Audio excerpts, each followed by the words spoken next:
I don't know, I wasn't on the phone call, but it was pretty upsetting to hear that. But what's even more upsetting is that that person left a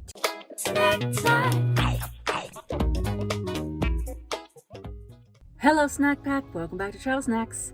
Today's episode is a follow-up from this video when I replaced my AGM battery with a lithium battery. In today's video, I'll be telling you what modification I needed to make, how much it cost, and how it's working now. It's going to be a quick video, so let's jump right in.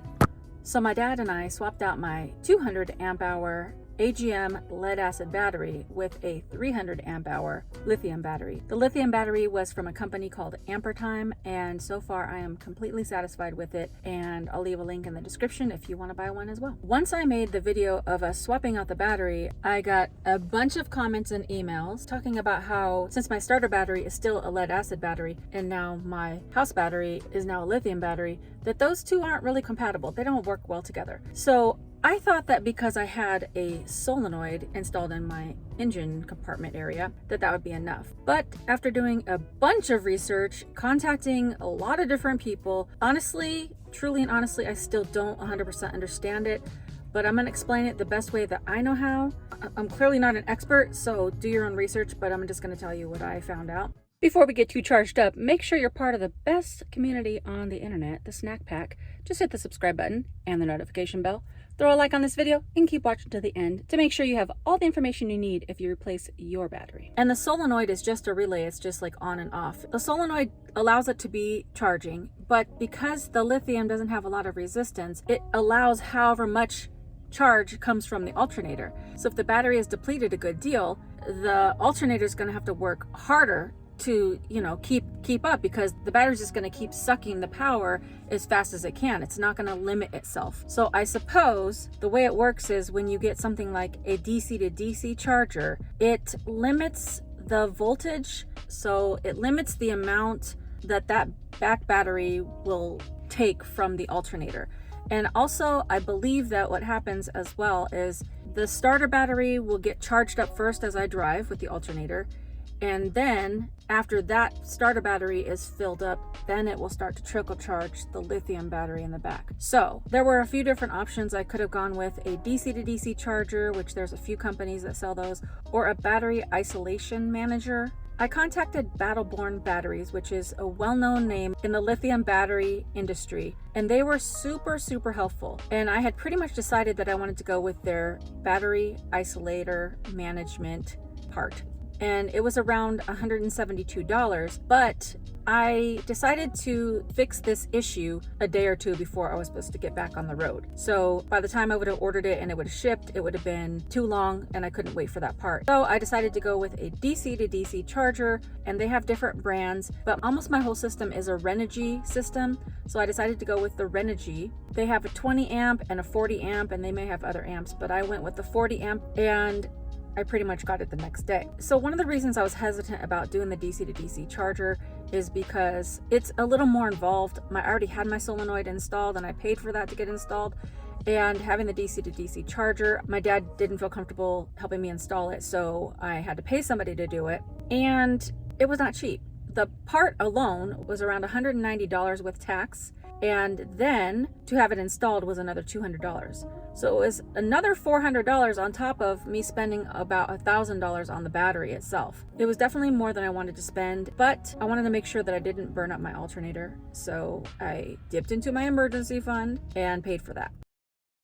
On my last video, I showed a little clip at the end of the mechanic shop where I had them test my alternator, and when I went back to have them install the DC to DC charger, they asked if I could clip out that part of the video because they got a call from somebody that watched my video, and the person was basically telling them that they don't know what they're talking about. I don't know, I wasn't on the phone call, but it was pretty upsetting to hear that. But what's even more upsetting is that that person left a 2-star review on that mechanic shop's Yelp or Google or something like that without ever getting any service from that mechanic shop. I can understand that some people may not feel that the mechanic had the right information, but to go and put a 2-star review on them I think it was a really bad move, and I looked and I didn't see it, but if it's still up there, whoever made that post, I hope you remove it. I understand that sometimes when people watch my videos, they want to be helpful, and the best way to do that is just to contact me if you have any questions or concerns, and then I can take it from there. But please do not contact anybody directly that's in my videos, because those people didn't ask to be in my video, and I'm just trying to share my experiences with the Snack Pack. Okay, so after the DC to DC charger was installed, there was two things that popped up for me. Number one, I contacted Renogy to ask them if I needed to do anything with the little dip switches on the side. They sent me a chart that shows how you should set the dip switches depending on the battery that you have. I didn't even know what the voltage was on my battery, so I contacted Ampere Time, and they were super helpful, and they told me what they felt was the best configuration for the battery that I have. Secondly, the first time I started up my van after having the DC to DC charger installed, I heard a loud humming noise. It was coming from that back area. So I went back there, and it was the DC to DC charger. It was the fan on there being super loud. At first, I wanted to return it, but after I drove for a while, I realized that the fan does not stay on all the time. I had to calm down and realize that it only stays on for like 15 or 20 minutes. I'm not sure exactly what triggers it, but the fan shuts off and then you don't hear anything. So it is pretty quiet after that. So I would say that the Renogy DC to DC charger is fine. Also, with the Renogy charger, you're not supposed to install it anywhere that's going to be wet or super hot, so I couldn't install it under the hood like I have my solenoid. I honestly and truly still do not know if I actually needed a DC to DC charger. I looked at many forums and articles and blog posts and contacted several people, and it was about 70% said I needed it and 30% said I didn't need anything.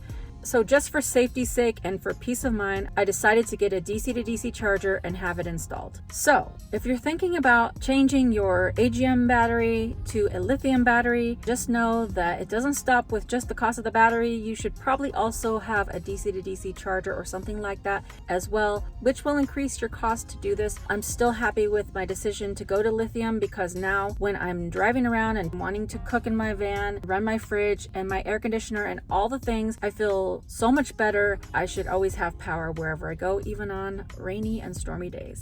So I know I may not be the best person to be making this video, but I hope it was at least moderately helpful. In today's video, I'm going to be broski. Now the lithium battery, a little bit lower. Let's see, how do I explain this? Regular terms that I can understand. Well, I gotta move. It just, so if the battery is the battery is, what's the word? What is the word I'm trying to say? And the lithium battery, it was coming from the area where the DC, then I suppose to make sure you don't make it, but I hope something was helpful, but I hope you,